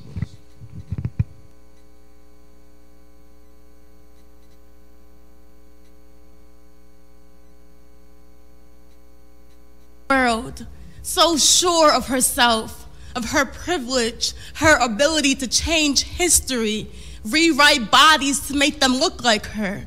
She's allowed to go on national television and autocorrect the Bible and God himself tell him who his son really was. What makes a black man a black man? Is it the way reporters retell their deaths like fairy tales? Is it the way they cannot outrun a bullet? How can she say Jesus was a white man when he died the blackest way possible? Death before dishonor. Death before dishonor. Death before dishonor. Death before dishonor. Death before dishonor. Death before dishonor. Death before dishonor. Death before dishonor. Death before dishonor. Death before dishonor. Death before dishonor. Everybody gon' see. Take the time to renew your mind for the Lord grant of mercy. Look up at the sky. Tell me what do you see? Lord come with his chariots to burn you up with that heat. Babylon gon' get it. Ishmael gon' get it. Amalek and Esau and Moab gon' get it. Everybody gon' get it. Other nations gon' get it. Tell me is you with it? Tell me is you with it? Took your time for the Lord to redeem us. Salvation hard to believe. Too deep for the world to be honest. They ain't able to receive. They the vessel before dishonor. After that they gon' cleave, and everything they don't listen to promise you that they gon' bleed. Better get your ass in line. Said to me, why would you try? Every time I crack this whip, bad boy, I bet not see you cry. My forefathers is back for revenge, so I'ma pass the whip to them. The pain you about to feel, I won't wish on anybody. Death before dishonor. Death before dishonor. Death before dishonor. Death before dishonor. Death before dishonor. Death before dishonor. Death before dishonor. Death before dishonor. Death before dishonor. All praises to the Most High. Death before dishonor. Messiah is my head, meaning he come before my mama, comma. My father, sister, brother, but to you if that's a problem. Matthew 10 and 37 to shut down all that drama. So I'ma stick to the mission I read I was given. My people been sickened from falsely religious. If keeping commandments was a game, then I'm gonna train so I can play it hard. Seeing the nations cleave to their knees gonna be my favorite part. Us prophets turning your Quran into a paper wall. We trying to get our people to repent and seek the face of God. Offensive knowledge with women are dressing modest means there's no lesson in college and false beliefs have been blotted, got it? Them purple prophets is my family now. Don't need your atheist wicked ass or your hand-me-downs. They call us biblical interrogators. Precept up on precept, line up on line, we marinate them. Yeah. Death before dishonor. Death before dishonor. Death before dishonor. Death before dishonor. Death before dishonor. Death before dishonor. Death before dishonor. Death before dishonor. Death before dishonor. Death before dishonor. Righteous in my actions. Shout out to Nariah breaking scriptures to a fraction. The men of God. Yeah, we all about that action. Pastor Punch up his line, cause he all about that acting. The synagogue of them Amaleks is crashing in Babylon. Gonna be the main one getting bashed in. Repent or die. That's exactly what the task is. The truth is I. And ain't no way that you can mask it. The true Messiah. In the image of his black skin, we went with I. That's why we fatherless and lacking. Them lines is crying. Off in them streets as people passing. Mock us a try. At your calamity, we laugh and it says you pine. Cause you learned it from your masters, your doctrine lines. And for that same reason, we blasting. Now step aside. If you ain't Israel, we smashing. Them kings that spawn to make it right where you was slacking. Death before dishonor. Death before dishonor. Death before dishonor. Death before dishonor. Death before dishonor. Death before dishonor. Death before dishonor. Death before dishonor. Death before dishonor. dishonor, death before dishonor. Even when these other brothers hating, I continue going straight and they continue follow Satan. I ain't waiting, I'm running through the gate and making haste. See me jumping over hurdles like I'm trying to win a race. I gotta get it, cause Lord knows I'm tired of being a slave. Get these bones up at the grave like a drop is to a wave. There be many more that die. My peoples never learn. If America's on fire, let that burn. You brothers keep on pushing, today gon' be remembered. Contractions getting closer, we in pains to be delivered. That's why these brothers hating, but we ain't even mentioning them. We staying patient, don't even pay attention. And I'm only gonna say it once, so listen me good. To me past, me no missing me hood. Give me that death before dishonor. This truth over my mama, stay away from me with drama. You can kill it like Osama, yeah. Death before dishonor. Death before dishonor. Death before dishonor. Death before dishonor. Death before dishonor. Death before dishonor. Death before dishonor. Death before dishonor. Death before dishonor. Death before dishonor. Death before dishonor. Death before dishonor. Death before dishonor. Death before dishonor. Death before dishonor. Death before dishonor. Death before dishonor. Death before dishonor.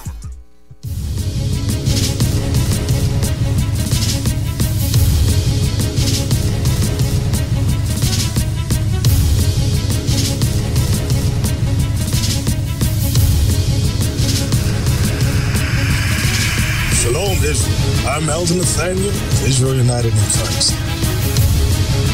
YouTube likes to shut our channels down, as some of you have noticed, ever so often. Subscribing to join IUIC will assure you will always stay connected to our YouTube accounts. We want to do our best to make sure this truth gets out. Please click and join our subscriber YouTube channel called Join IUIC to stay linked to all of our videos. So again, please make sure you subscribe to this Join IUIC channel to get your latest updates from all our YouTube channels. Shalom.